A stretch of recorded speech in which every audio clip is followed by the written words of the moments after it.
Hello guys, how is going today? It's Christian from Emotions in Wine. So we are getting close to Easter, so we do again like last year, Easter recommendations, Easter tips.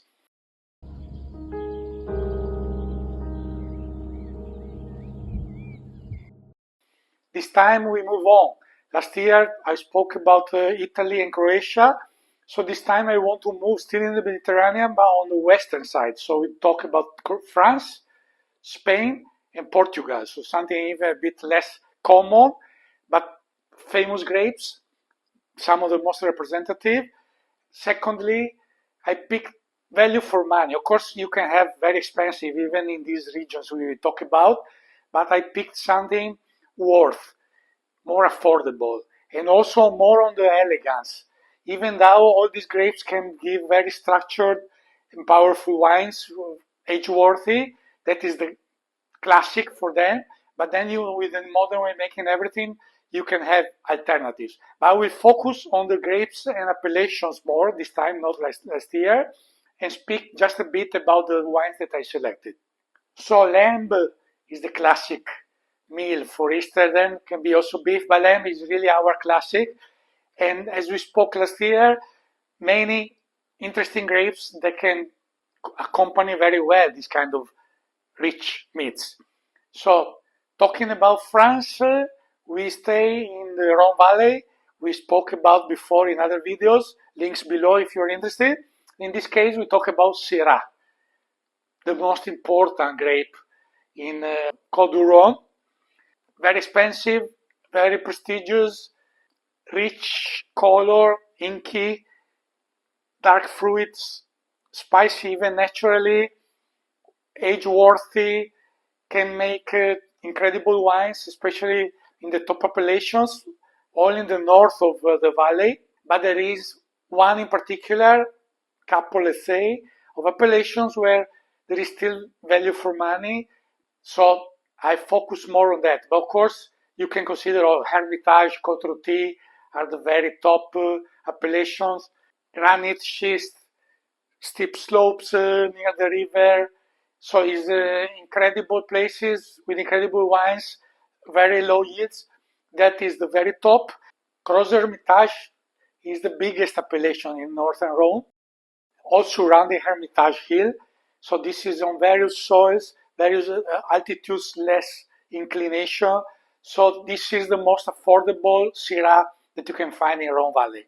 There is also Saint Joseph, which is in between, a bit more premium, and that is already more rocky, steep slopes, while Crozes-Hermitage has different soils, even alluvial, so really on the bank of the river, and that therefore is more affordable, is considered to be drunk younger, no need to wait many years like for Côte-Rôtie or Hermitage.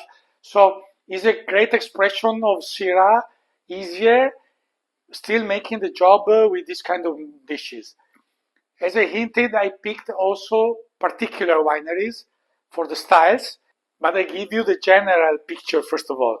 Then the specific will be when I talk about the wine. So this is Bott, Domaine, Crozes-Hermitage 23 vintage.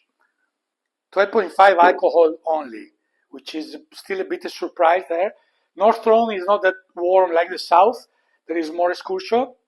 This is all declared alluvial soil, so it's really on the bank of the river. I guess even yields higher. So in the end, there is not that concentration. Then the style of the winery, Bott, he's a New Zealander with a French wife from Côte du Rhône. They met there, I guess, and they started from scratch a domain. So very interesting. And his focus is really on elegance. So even shorter maceration, as I understand, so less extraction to make a more elegant and approachable wines even in youth. And the price is really reasonable because I paid 24 euros online in Europe, so out of France. So interesting price for that kind of area. So the Syrah is indeed a perfect match with those characteristics. Then as said, you can find simpler versions or more important in price, in structure, and in age-worthy. Second, if we go to Spain, classic. We talk about Rioja, the most famous, even if it's not really the most prestigious overall, but for sure is the most important and most famous. Tempranillo is the grape, is compared to the other two less dark colored, still structured, and making age-worthy wines incredible, but is, let's say, a bit more neutral and naturally lower in acidity. So that's why the best places for Tempranillo, maybe you've drunk already many times, quite bold, depends on the area. But if you are really in the north, so especially higher Rioja or Ribera del Duero, which is even higher altitude, continental climate, in those cases the acidity grows. And there is the other point.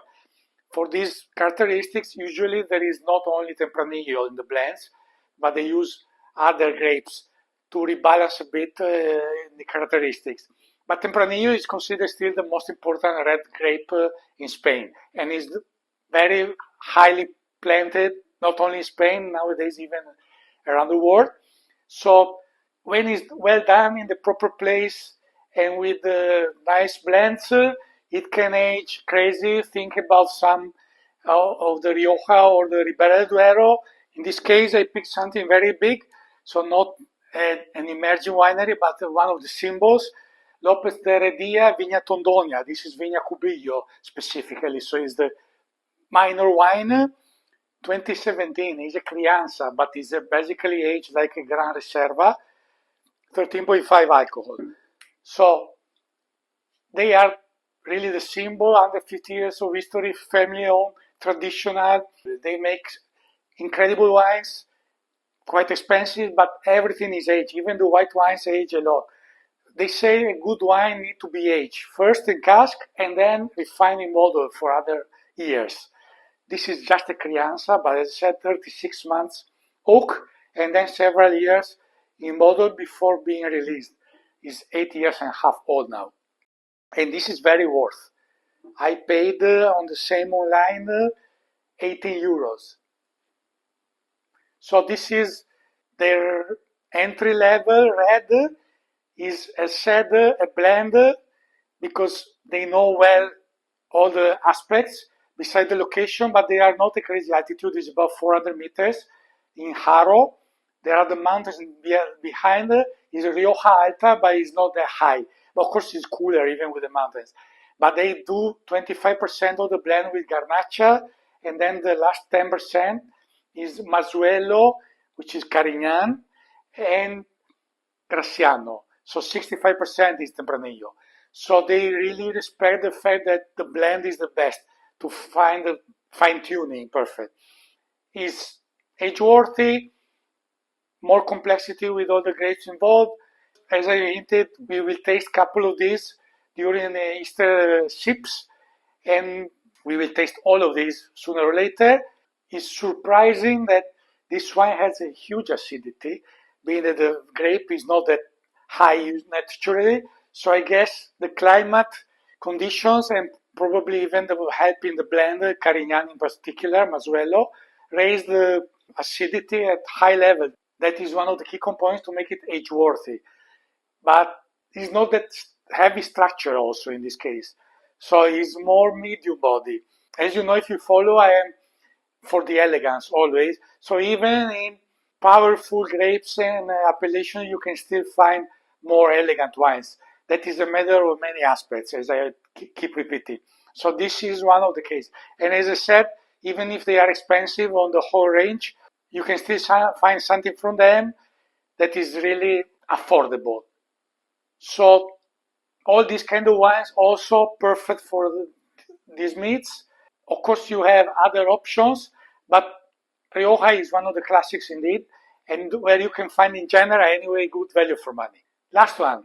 So now we go on something more particular. So Portugal, as I said, Dao, I don't know exactly the pronunciation, is an historical region, but was a bit forgotten, is coming up lately, is almost in the middle, southeast of Porto, and Touriga Nacional is the most famous red grape of the country. So in all cases, we have representative grapes. This is more similar to Syrah in many aspects. This is inky, more structure and with good acidity. Also, besides the dark fruit, can have some natural spiciness like the Syrah. So these are two more comparable, while the other is a bit different.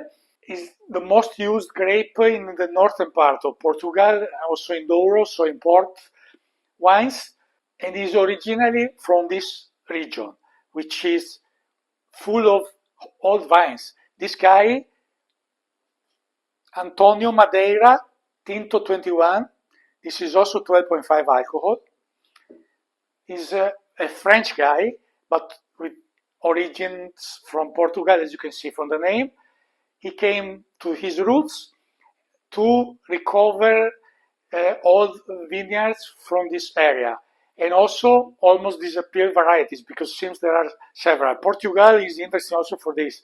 It's like Italy. They have about 300 indigenous varieties, and it is a much smaller country, population by even size compared to Italy. So that is really something interesting. It's still not that considered, but for me, Portugal is very, very interesting. I highly recommend to dig into it. I'm starting to talk a bit also about it. I know quite a bit Portugal from my Hong Kong days, Macau, if you understand. So I want to give a bit more visibility also to this wonderful country. In this case, it's also a blend because he decided to go that direction. So I said he's a Frenchman, so he's using French barriques.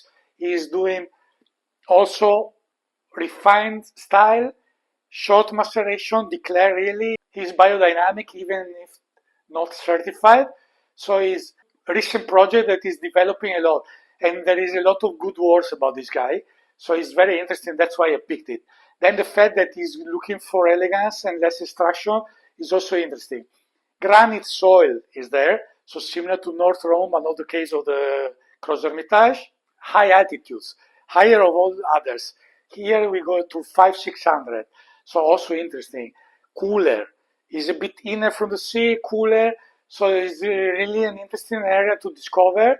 And this Touriga Nacional, as said, structured, but also with acidity. So in many cases, especially when it's 100%, is quite rich, but has a huge aging potential also in this case, due to the characteristics. And in the more elegant versions, like this one, for sure is more approachable, even younger, because otherwise you need to wait a lot. So that is still the point. You can have many different kind of Tourigas. You need always to read a bit the information. This one is also sourced from the same online website, so can be found even if it is very small. This one, of course, is bigger. They make a lot of bottles between the whole range. They have 150 or so, 200 hectares, while this one is also quite small, but a bit more available than the Portuguese. Here there is Alfrocheiro, which is the first time I have to deal with. It's a new grape for me. Similar characteristics to Riga, but a bit silkier tannin, so can be rebalancing. Apparently, it's more Alfrocheiro than Riga, and then a bit of some other local variety. So very interesting to discover. It's still a bit gentler, but sure will do its job with the land. And if you go for most of the Touriga Nacional 100% or so, then you find for sure a bit more structure than this case anyway. More details, of course, will follow when there will be the tasting notes. Also, this one, 18 euros, so the same as the Spanish, so very affordable. Also, this case, still decently aged, 21. So that is another point. Spain and Portugal often give more aged wines, which are more drinkable right away. So that is interesting. While in France, we know that is a big issue because usually they are very young. So see you at the tasting part with some of this. I hope you enjoyed. Enjoy your Easter meals with maybe some similar wines. Like, subscribe, comment, help us to grow. See you next time and salute.